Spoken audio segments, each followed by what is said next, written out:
làm một cáiបាទអានេះដោយរបៀបដាក់លុយបើសិនបើយើងយកអត្រេសបងប្អូនយើងយកអត្រេស BP20 នៅក្នុង Bitrate អីទេបងប្អូនសម្រាប់ទៀតអញ្ចឹងបងប្អូនចូលកន្លែង asset របស់យើងមកហើយគេពាក្យថា sport deposit យើងយក on chain deposit USDT ហើយកន្លែងនេះវាមានច្រើនអត្រេសយើងយក BP20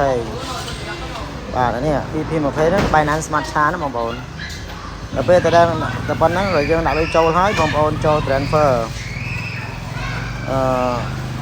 ពី sport ហ្នឹងចូល AI account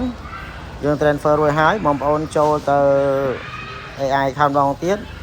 ហើយជ្រើសរើសចូល AI boost នេះហើយដាក់ daily បើដាក់ daily យក daily នេះមកដាក់ make all មកហើយសង្គមវិញចុច submit hosting តែប៉ុណ្្នឹងទេបងប្អូនណាបាទ